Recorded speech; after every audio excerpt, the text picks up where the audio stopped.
नमस्कार दोस्तों, स्वागत है आपका अपने YouTube चैनल। दोस्तों उम्मीद आप स्वस्थ होंगे, मस्त होंगे, अपने पढ़ाई में व्यस्त होंगे। दोस्तों जैसा कि आप लोग को पता है कि हम लोग BSSC ग्रेजुएट लेवल 3 के लिए प्रैक्टिस सेट शुरू किए हुए हैं। इस क्रम में हम लोग करोड़ पब्लिकेशन के द्वारा पब्लिश्ड बुक से हम लोग शुरू किए हुए हैं। इससे में जो है टोटल 15 टेस्ट टोटल 15 टेस्ट दिया गया है। इसमें जो है आपको 5 टेस्ट करा दिया गया। 5 टेस्ट करा दिया गया है। और इससे पहले रुक्मणी पब्लिकेशन के द्वारा पब्लिश्ड वॉल्यूम 1 का प्रैक्टिस सेट जिसमें 20 टेस्ट दिया गया था, उसे भी समाप्त कर दिया गया है। वो भी करा दिया गया है। उसका भी लिंक अगर अभी तक आप नहीं देखे हैं तो उसका भी लिंक डिस्क्रिप्शन में दे दिया गया है। और इन 5 टेस्ट का लिंक भी डिस्क्रिप्शन में दे दिया गया है, वहाँ जाकर देख लें। या फिर आप हमारे चैनल के प्लेलिस्ट में जाएं और ज़रूर देखें, मिस ना करें, क्योंकि क्रम से तैयारी करना बहुत इंपॉर्टेंट होता है। तो आप टाइम निकाल कर उसे ज़रूर देख लें और प्रत्येक दिन एक एक टेस्ट लगाते रहें, ताकि आप में किस सेक्टर की कमी है वो आपको पता चल पाएगा।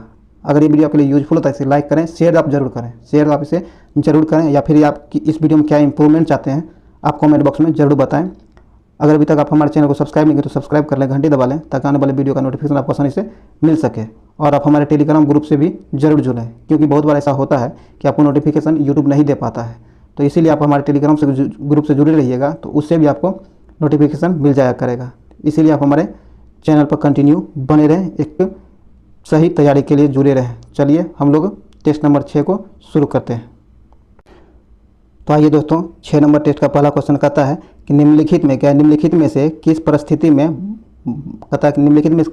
में मांग का नियम असफल होता है। तो इसका सही आंसर आपको हो जाएगा निम्न स्तरीय वस्तु की कंडीशन में। ए नंबर से आंसर हो जाएगा। चलिए आगे है। आगे कहता है कि निम्नलिखित का मिलान कीजिए। एक तरफ बाजार का प्रकार दिया गया है और एक तरफ विक्रेता एवं क्रेता की संख्या दी गई है। तो इसका सही मिलान क्या होगा, आइए हम लोग देखते हैं। कहता है कि अल्पाधिकार जो है ये आपको कुछ बड़े विक्रेता तथा अत्यधिक क्रेता के कारण होता है। तो ये मिल जाएगा बी से। और एकाधिकार जो होता है, एकाधिकार आपको मिल जाएगा एक विक्रेता परंतु अत्यधिक क्रेता से। तो सी नंबर इसका सही आंसर हो जाएगा। और पूर्ण प्रतियोगिता ये तो आपको अत्यधिक विक्रेता और क्रेता से होगा। इस प्रकार से आंसर हो जाएगा 1 का बी, 2 का सी और 3 का ए। बी सी ए नंबर से आंसर हो जाएगा, ध्यान में रखिएगा। चलिए आगे है। आगे कहता भारतीय संविधान में कितने मौलिक अधिकार उल्लेखित हैं। कहता भारतीय संविधान जो है इसमें कितने मौलिक अधिकार उल्लेखित हैं। इसका सही आंसर हो जाएगा आपको 6। कितने? 6। बी नंबर से आंसर हो जाएगा 6। आगे निम्नलिखित में से किस अनुच्छेद या किन अनुच्छेदों को आपातकाल के दौरान स्थगित नहीं किया जा सकता है। तो इसका सही आंसर आपको हो जाएगा अनुच्छेद 20 और 21 को। बी नंबर इसका सही आंसर हो जाएगा। चलिए आगे है। आगे कहता है भारत का प्रथम गवर्नर जनरल कौन था। भारत का प्रथम गवर्नर जनरल जो था वह कौन था, तो वह था आपको लॉर्ड कैनिंग। कौन? Lord Canning. ए नंबर से आंसर हो जाएगा लॉर्ड कैनिंग। आगे है कि लॉर्ड कॉर्नवालिस को डैश के लिए जाना जाता है। लॉर्ड कॉर्नवालिस जो है इसे किसके लिए जाना जाता है, तो इसे जाना जाता है बंगाल के अस्थायी राजस्व व्यवस्था के लिए इसे जाना जाता है। ए नंबर से आंसर हो जाएगा। और इन्होंने बंगाल में अस्थायी राजस्व व्यवस्था जो किया था 1793 में किया था। कब? 1793 में किया था। ये बहुत बार एग्जाम में पूछ लिया गया है, किसने किया था और कब किया था, ये दोनों पूछा जाता है, ध्यान में जरूर रखिएगा। ये ऊपर जो है ये आपको लॉर्ड कैनिंग जो है ये आपसे पूछ लिया जाएगा कि 1857 की क्रांति के समय कौन गवर्नर जनरल था। ये था गवर्नर कौन था, वायसराय आपको लॉर्ड कैनिंग हुआ करे। यहाँ ए नंबर से आंसर हो जाएगा। चलिए आगे है। 49वीं समांतर रेखा किन 2 देशों के मध्य सीमा रेखा है। कहता 49वीं सीमा रेखा जो है ये किन 2 देशों के मध्य सीमा रेखा बनाती है। तो इसका सही आंसर आपको हो जाएगा संयुक्त राज्य अमेरिका और कनाडा के बीच। ए नंबर से आंसर हो जाएगा संयुक्त राज्य अमेरिका और कनाडा के बीच। चलिए आगे है। आगे कहता लाल नीना प्रशांत महासागर पर किस प्रकार से प्रभाव डालता। कहता लाल नीना प्रशांत जो है लालिना जो है प्रशांत महासागर पर किस प्रकार से प्रभाव डालता है। तो यह जो प्रभाव डालता है जल का तापमान कम कर देता है। बी नंबर से आंसर हो जाएगा। आगे कहता है निम्नलिखित में निम्नलिखित डैश वाले सॉफ्टवेयर निःशुल्क उपलब्ध है और उन्हें कोई भी संपादित करने के साथ अपनी आवश्यकता अनुसार परिवर्तित कर सकता है। तो ये खुले स्रोत है, क्या है, खुले स्रोत। बी नंबर से आंसर हो जाएगा खुले स्रोत। चलिए आगे है,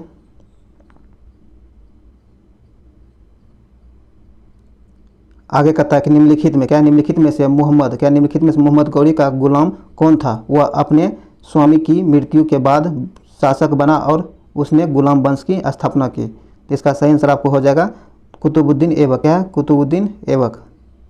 डी नंबर से आंसर हो जाएगा। चलिए आगे है, कहता है सिक्किम, क्या है, सिक्किम को तिब्बत से जोड़ने वाले उस दर्रे का नाम क्या है जिसे 1962 में भारत पर चीनी आक्रमण के बाद बंद कर दिया गया था, लेकिन 2006 में उसे फिर से खोल दिया गया है क्योंकि दोनों देशों की सरकारों ने भूमि मार्गों के माध्यम से अपने व्यापार को बढ़ाने का निर्णय लिया है।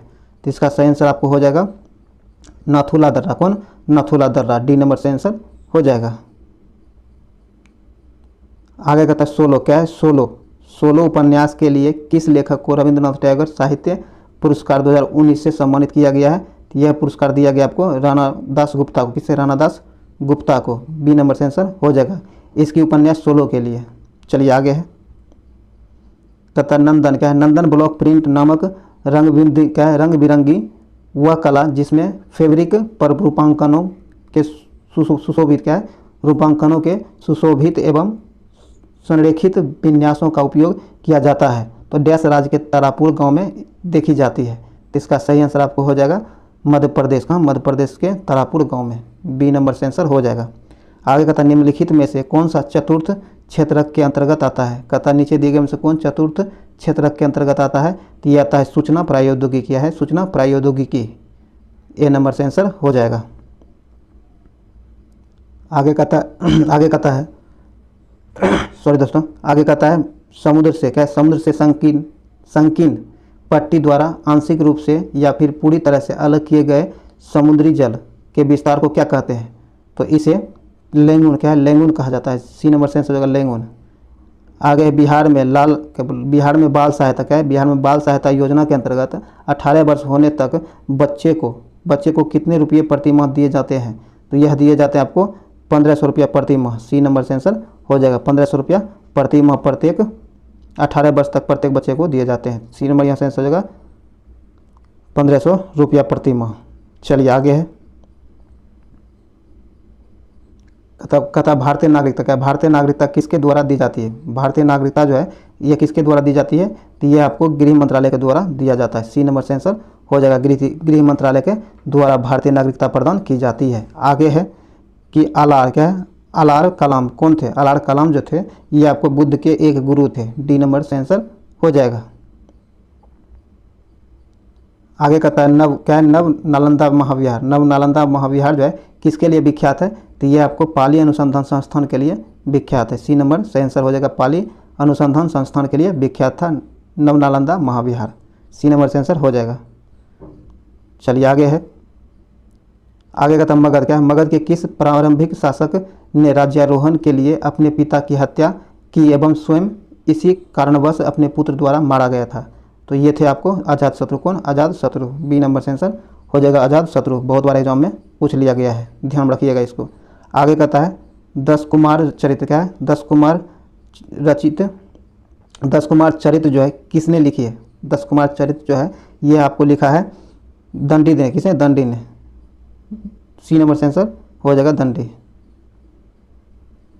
चलिए आगे है, कहता अब्बुल फजल, क्या है, अब्बुल फजल की मृत्यु इनमें से किसके कारण हुई थी? कहता अब्बुल फजल जो है इसकी मृत्यु किस कारण से हुई थी? तो अब्बुल फजल की मृत्यु हुई है आपको शाहजादा, क्या है, शाहजादा सलीम के कारण। ए नंबर सही आंसर हो जाएगा।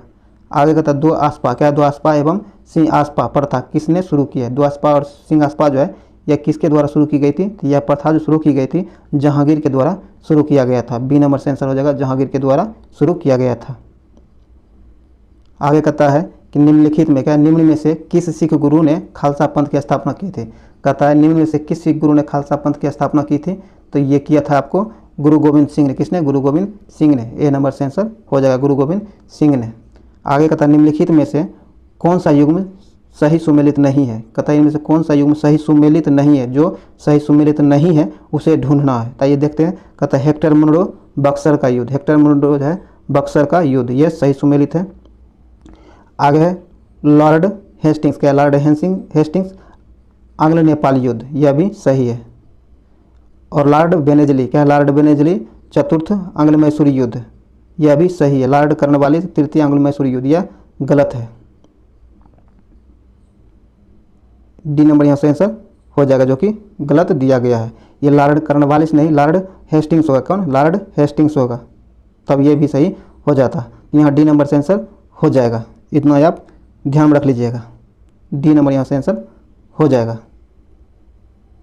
चलिए आगे है किस गवर्नर जनरल, क्या किस गवर्नर जनरल ने भारत में अस्थायी भू राजस्व व्यवस्था स्थापित की थी? तो ये किया था आपको लॉर्ड कर्नवालिस ने। किसने? लॉर्ड कर्नवालिस ने। सी नंबर से आंसर हो जाएगा। और इन्होंने 1793 में किया था। कब? 1793 में किया था। चलिए आगे है भू राजस्व व्यवस्था, सॉरी ये भू राजस्व व्यवस्था आपको 91 में किया गया था। अस्थायी बंदोबस्त कहीं आपको 91 कहीं 93, लेकिन मैक्सिमम 93 मिलता है, सही 93 ही है। यहाँ सी नंबर से आंसर लॉर्ड कर्नवालिस, ध्यान रखिएगा। आगे निम्नलिखित में से कौन आत्मीय सभा के संस्थापक है? कहता है निम्नलिखित में से कौन आत्मीय सभा के संस्थापक हैं? तो आत्मीय सभा के संस्थापक जो है ये है राजा राम मोहन राय। कौन? राजा राम मोहन राय इसके संस्थापक है। ए नंबर से आंसर हो जाएगा। चलिए आगे निम्नलिखित में से राजा राम मोहन राय को जो है आपको भारत का उग्रवादी नेता भी कहा जाता है। ए नंबर से आंसर हो जाएगा। आगे निम्न में से किस आंदोलन से गांधी जी संबंधित नहीं थे? कहता नीचे दिए गए आंदोलनों में से किस आंदोलन से गांधी जी संबंधित नहीं थे? तो इसका सही आंसर हो जाएगा स्वदेशी आंदोलन से। स्वदेशी आंदोलन जो है इससे गांधी जी संबंधित नहीं थे। बाकी खिलाफत आंदोलन, व्यक्तिगत सत्याग्रह आंदोलन और भारत छोड़ो आंदोलन, इन सारे आंदोलनों से महात्मा गांधी संबंधित थे। ए नंबर से आंसर हो जाएगा, स्वदेशी आंदोलन से संबंधित नहीं थे। चलिए आगे है, आगे कहता है निम्नलिखित में से कौन एक सुमेलित है? नीचे दिए गए में से कौन एक सुमेलित है ये आपको बताना है। कहता है वेलेंटाइन सिरोगिल।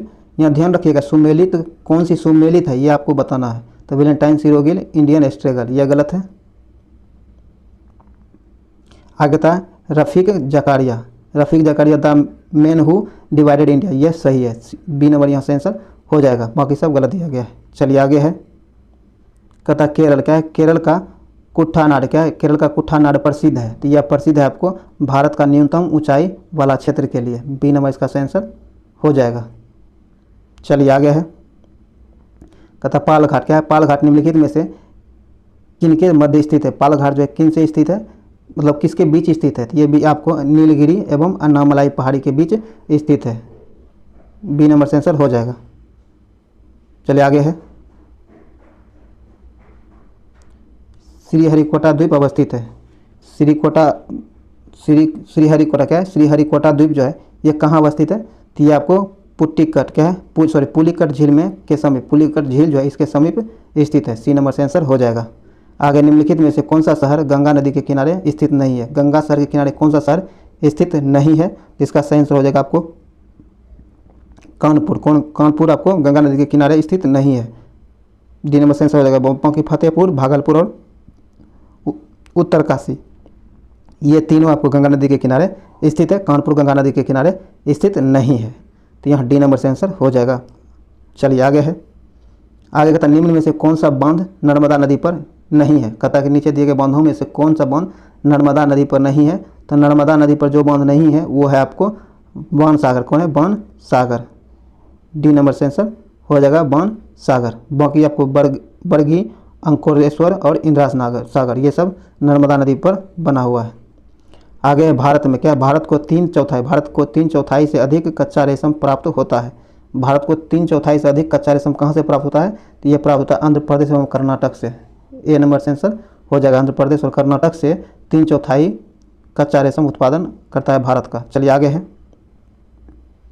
कहता निम्नलिखित युग्मों में से कौन सा सुमेलित नहीं है? जो सुमेलित नहीं है उसे ढूंढना है। ध्यान रखिएगा जो सुमेलित नहीं है। कहता है डीजल लोकोमोटिव वाराणसी, सही है। इंडियन टेलीफोन रायबरेली, सही है। उसके बाद कहता है भारत इलेक्ट्रॉनिक्स लिमिटेड नोएडा, यह गलत है। क्या यह गलत है? बाकी तेल शोधन कारखाना मथुरा, ये सब सही है। तो यहाँ सी नंबर सही आंसर हो जाएगा, जो कि गलत दिया गया है। चलिए आगे है, आगे कहता है भारतमाला परियोजनाओं से भारत का निम्न में से कौन सा इंफ्रास्ट्रक्चर क्या है, इंफ्रास्ट्रक्चर क्षेत्र से संबंधित है। तो इसका सही आंसर आपको हो जाएगा सड़क इंफ्रास्ट्रक्चर से। किसे? सड़क इंफ्रास्ट्रक्चर से। सी नंबर से आंसर हो जाएगा। आगे कहता है ब्लैक फॉरेस्ट पर्वत स्थित है। ब्लैक फॉरेस्ट पर्वत जो है ये आपको जर्मनी में, कहाँ? जर्मनी में स्थित है। बी नंबर से आंसर हो जाएगा जर्मनी। आगे निम्नलिखित में से कौन सी एक झील तंजानिया एवं युगांडा के बीच अंतर्राष्ट्रीय सीमा बनाती है। कहता हुआ कौन सा झील है जो तंजानिया और युगांडा के बीच अंतर्राष्ट्रीय सीमा बनाती है। तो ये है आपको विक्टोरिया। कौन? विक्टोरिया झील। सी नंबर से आंसर हो जाएगा विक्टोरिया झील। आगे उत्तरी ध्रुव प्रकाश, कहता उत्तरी ध्रुवीय प्रकाश के लिए वायुमंडल की कौन सी परत जिम्मेदार है। उत्तरी ध्रुव प्रकाश के लिए वायुमंडल की कौन सा परत जिम्मेदार है। तो इसके लिए जिम्मेदार परत आपको आयन मंडल, क्या है? आयन मंडल इसके लिए जिम्मेदार है। सी नंबर से आंसर हो जाएगा। आगे कहता बिहार के किस जिले में, क्या है? बिहार के किस जिले में दलदली मिट्टी है। काफ़ी इंपॉर्टेंट क्वेश्चन है। आइए कहता है बिहार के किस जिले में दलदली मिट्टी है। तो इसका सही आंसर हो जाएगा आपको किशनगंज में। कहाँ? किशनगंज में। ए नंबर से आंसर हो जाएगा।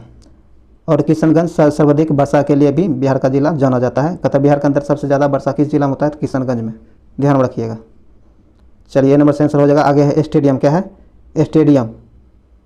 स्टेडियम और शहर का कौन सा मिलान गलत है। स्टेडियम और शहर दिया गया, इसमें कौन सा मिलान गलत दिया गया, इसे बताना है। आइए, कहता खुदीराम बोस स्टेडियम मुजफ्फरपुर सही है।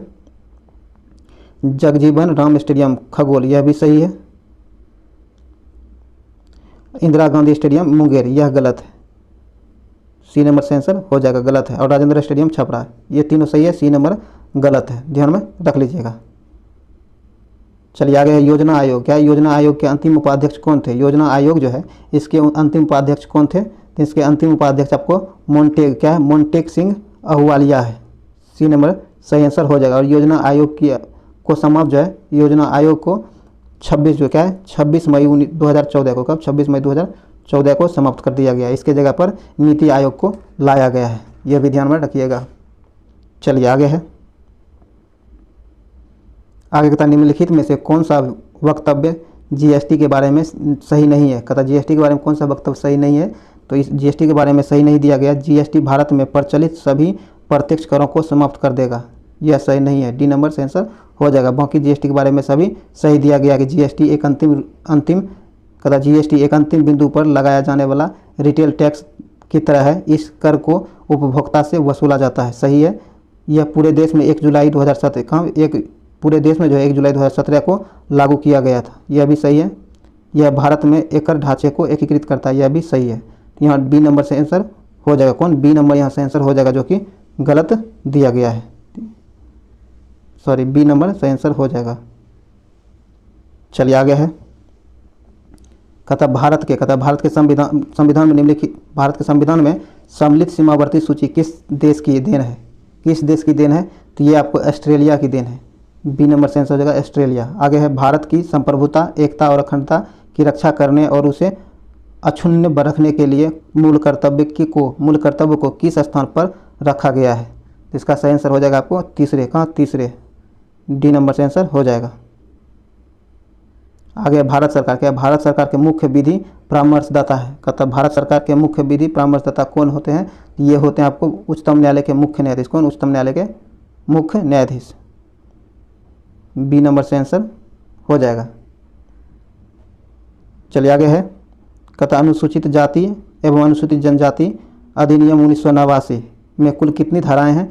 तो इसमें कुल जो धाराएं 23 है, क्या है? 23 है। सी नंबर से आंसर हो जाएगा 23। आगे अंडमान, क्या अंडमान एवं निकोबार द्वीप पर निम्नलिखित उच्च न्यायालयों में से किस एक का क्षेत्राधिकार है। कहता है अंडमान एवं निकोबार द्वीप समूह है, इस पर किस उच्च न्यायालयों में से एक का क्षेत्राधिकार है। इसका सही आंसर हो जाएगा आपको कोलकाता, क्या है? कोलकाता। बी नंबर से आंसर हो जाएगा। ये बहुत बार एग्जाम में पूछा गया है। और कोलकाता उच्च न्यायालय की स्थापना आपको कब हुआ है। इसकी स्थापना होगा 1862 में। कब? 1862 में कलकत्ता उच्च न्यायालय की स्थापना हुआ है। और 7 क्या है? 7 उच्च न्यायालय, 7 उच्च न्यायालय ऐसे हैं जो एक से अधिक राज्य या फिर आप केंद्र शासित प्रदेश का क्षेत्राधिकार रखता है। 7 उच्च न्यायालय ऐसे है। इससे पहले हम लोग टेस्ट में बता चुके हैं उन कौन कौन से हैं, कोलकाता के बाद कौन कौन सा उच्च न्यायालय है जिसके पास एक से अधिक राज्य या फिर केंद्र शासित प्रदेश का क्षेत्राधिकार है, वो आप कमेंट में ज़रूर बताइएगा, क्योंकि ये सब हम बता चुके हैं। चलिए आगे है कहता मंडल, क्या मंडल आयोग जिसके प्रस्ताव, कहता मंडल आयोग जो है जिसके प्रस्ताव ने अनुरक्षण विवाद का सूत्रपात किया है, वह गठित करने वाले थे। तो वह गठित करने वाले थे आपको मोरारजी देसाई। कौन? मोरारजी देसाई। बी नंबर से आंसर हो जाएगा। चलिए आगे है पौधे के किस भाग से, कहता पौधे के किस भाग से दालचीनी प्राप्त किया जाता है। तो पौधे के छाल से दालचीनी प्राप्त किया जाता है। बी नंबर से आंसर हो जाएगा। आगे इंसुलिन एक प्रकार है, कहता इंसुलिन जो है किसका एक प्रकार है। तो इंसुलिन जो है आपको हार्मोन का एक प्रकार है। ए नंबर से आंसर हो जाएगा, हार्मोन का एक प्रकार है। चलिए आगे कहता है कि जिन प्राणियों को, कहता जिन प्राणियों में शरीर गुहा नहीं पाई जाती है उन्हें डैश कहते हैं। कहता जिन प्राणियों में शरीर गुहा नहीं पाया जाता उन्हें क्या कहते हैं, तो उन्हें वो गुहीय कहा जाता है। डी नंबर से आंसर हो जाएगा। आगे गति के दूसरे नियम के अनुसार किस दिए, कथा गति के किस नियम, गति के दूसरे नियम, क्या गति के दूसरे नियम के अनुसार किसी दिए बल के लिए त्वरण वस्तु डैश के व्युत्क्रमानुपाती होता है। तो इसका सही आंसर हो जाएगा आपको द्रव्यमान के व्युत्क्रमानुपाती होता है। डी नंबर से आंसर हो जाएगा। चलिए आगे है, आगे कहता कमरों, क्या है कमरों को गर्म रखने या फिर खाना पकाने में, कमरों को गर्म रखने या फिर खाना पकाने में उपयोग होने वाले विद्युत तापक के तारों की जो कुंडली होती है वो डैश से होते हैं। इसका सही आंसर आपको हो जाएगा अवयव, क्या अवयव होता है। बी नंबर से आंसर हो जाएगा अवयव। आगे है डैश को समुद्र जल, कहता है डैश को समुद्र जल के वाष्पन के द्वारा प्राप्त किया जा सकता है। तो इसका सही आंसर हो जाएगा आपको नमक। नमक जो है समुद्र जल के वाष्पन के द्वारा नमक प्राप्त किया जा सकता है। सी नंबर से आंसर हो जाएगा नमक। आगे सिग्मोड, क्या है सिग्मोड कोलन किसका भाग है। सिग्मोड कोलन जो है यह किसका भाग है, तो यह आपको बड़ी आंत का भाग है। बी नंबर से आंसर हो जाएगा बड़ी आंत का भाग है। आगे मांसपेशी, क्या है मांसपेशी को हड्डी से जोड़ने वाले ऊतक को क्या कहते हैं। मांसपेशी जो होता है, मांसपेशी को हड्डी से जोड़ने वाले ऊतक को क्या कहा जाता है, तो इसे जो कहा जाता है क्या है टेंडन कहा जाता है। सी नंबर से आंसर हो जाएगा टेंडन। आगे है पायरिहीलियोमीटर, क्या है पायरिहीलियोमीटर का उपयोग निम्न में से किसके मापने के लिए किया जाता है। तो ये किया जाता है सोलर रेडिएशन के मापने के लिए प्रयोग किया जाता है। बी नंबर से आंसर हो जाएगा। आगे कहता है विद्युत शक्ति की इकाई है। विद्युत शक्ति की इकाई क्या होती है, तो विद्युत शक्ति की इकाई जो है ये आपको वाट होती है। क्या वाट होती है। डी नंबर से आंसर हो जाएगा वाट। आगे है प्रकाश का वेग, क्या प्रकाश का वेग अधिकतम होता है। प्रकाश का वेग जो है ये अधिकतम कहाँ होता है, तो प्रकाश का वेग अधिकतम आपको निर्वात में होता है। कहाँ निर्वात में। सी नंबर से आंसर हो जाएगा निर्वात में। 1.50 मीटर लंबे व्यक्ति को अपना खरा संपूर्ण प्रतिबिंब देखने के लिए आवश्यक दर्पण की न्यूनतम लंबाई होगी। तो इसके लिए आवश्यक दूरी 0.75 मीटर होना चाहिए। ए नंबर सही आंसर हो जाएगा। तो ऐसे कंडीशन में व्यक्ति को अपनी पूरा प्रतिबिंब देखने के लिए अपने से आधे उस प्रतिबिंब की आवश्यक दर्पण की न्यूनतम लंबाई व्यक्ति की लंबाई से आधी होनी चाहिए, तभी वो अपना पूरा प्रतिबिंब देख पाएगा। ध्यान रखिएगा, ये नंबर यहाँ से आंसर हो जाएगा। बहुत बार एग्जाम में पूछा गया है ये क्वेश्चन। आगे है पसीने, क्या है पसीने का मुख्य स्रोत उपयोग है। कहता पसीने जो है इसका मुख्य उपयोग क्या है, तो इसका मुख्य उपयोग है शरीर के ताप को नियंत्रित रखता है। ए नंबर सही आंसर हो जाएगा। आगे क्रोमोटोग्राफी की तकनीक का प्रयोग होता है। क्रोमोटोग्राफी तकनीक का जो प्रयोग होता है ये होता है आपको एक मिश्रण से पदार्थों को अलग करने के लिए। डी नंबर से आंसर हो जाएगा। चलिए आगे है, आगे कहता आजकल सड़क की रोशनी में पीले लैंप बहुतायत में प्रयुक्त हो रहा है। इन लैंपों में निम्न में से किसका उपयोग करते हैं, तो इन लैंपों में जो प्रयोग होता है ये सोडियम का प्रयोग किया जाता है। ए नंबर से आंसर हो जाएगा सोडियम। आगे निम्नलिखित में से कौन केवल कार्बन से बनता है। कहता नीचे दिए गए में से कौन सिर्फ कार्बन से बनता है, तो कार्बन से बनने वाला सिर्फ ग्रेफिन है। क्या ग्रेफिन है। सी नंबर से आंसर हो जाएगा ग्रेफिन। चलिए आगे है, कहता निम्न अश्रु गैस की तरह का, कहता नीचे दिए गया इनमें से कौन अश्रु गैस की तरह काम में लेते हैं। अश्रु गैस के लिए किसका उपयोग किया जाता है, अश्रु गैस की तरह किसका प्रयोग किया जाता है, तो ये किया जाता है NH3 का। सी नंबर सही आंसर हो जाएगा, इसे अमोनिया कहा जाता है। चलिए आगे है, आगे कहता है निम्नलिखित क्या है, निम्नलिखित गैस मिश्रणों में से कौन सा गैस वेल्डिंग के लिए प्रयुक्त होता है। तो वेल्डिंग के लिए प्रयुक्त होने वाला गैस ऑक्सीजन और एसिटिलीन है। क्या ऑक्सीजन और एसिटिलीन है, बी नंबर से आंसर हो जाएगा। ऑक्सीजन और एसिटिलीन, ये एसिटिलीन गैस जो है आपको फलों को कृत्रिम रूप से पकाने के लिए इसका प्रयोग किया जाता है। ये भी ध्यान रखिए, बहुत बार एग्जाम में पूछा गया है ये सब क्वेश्चन। चलिए आगे है, तना काट आमतौर से किसके प्रबंधन के लिए प्रयोग किया जाता है। इसका सही आंसर आपको हो जाएगा गन्ना के लिए, बी नंबर से आंसर हो जाएगा गन्ना के लिए। आगे पित्तपिंड, क्या है, पित्तपिंड कहाँ पाई जाने वाली कोशिका की संहिता है। इसका सही आंसर आपको हो जाएगा अंडाशय में। कहाँ, अंडाशय में, बी नंबर से आंसर हो जाएगा अंडाशय। आगे लाल रक्त कणिकाएं मुख्यतः बनती है, कहता लाल रक्त कणिकाएं जो है यह मुख्यतः कहाँ बनती है। तो यह जो है मुख्यतः आपको लाल रक्त कणिकाएं जो मुख्यतः आपको अस्थि मज्जा में बनता है। कहाँ, अस्थि मज्जा में बनता है, डी नंबर से आंसर हो जाएगा। ये लाल रक्त कणिकाएं जैसे इसकी जीवन काल 120 दिन होता है। क्या होता है, 120 दिन इसका जीवन काल होता है, बहुत बार एग्जाम में पूछा गया है। और श्वेत रक्त कणिका जो होता है इसका जीवन काल 2 से 3 दिन का होता है, ये भी ध्यान में रख लीजिएगा। 3 से 4 दिन इसे देता है, ये ध्यान में रखिएगा। लेकिन ये लाल रक्त कणिका जो होता है कोशिका, इसका जीवन काल आपको जिसे RBC कहते हैं 120 दिन इसका जीवन काल होता है। और ये अस्थि मज्जा में इसका निर्माण होता है, बहुत बार एग्जाम में पूछ लिया गया ये सब क्वेश्चन।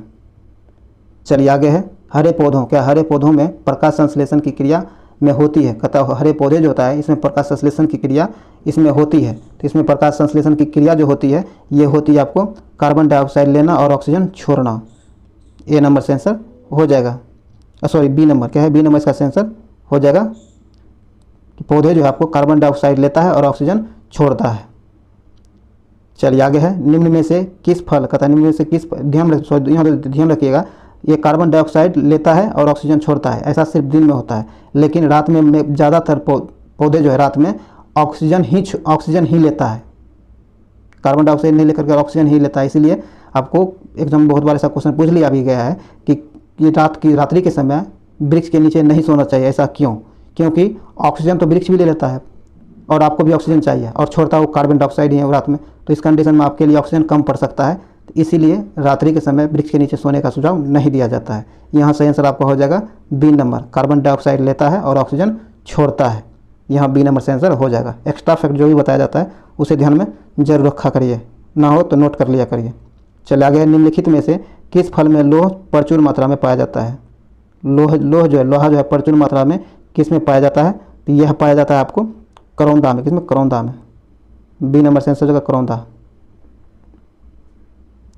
स्टार्च और सेलुलोज, क्या स्टार्च और सेलुलोज के बारे में निम्नलिखित कथनों में से कौन सा कथन सही नहीं है। तो इसके बारे में जो सही नहीं है वो है आयोडीन के साथ दोनों रंग प्रदान करते हैं, सी नंबर इसका आंसर हो जाएगा, जो कि सही नहीं दिया गया है।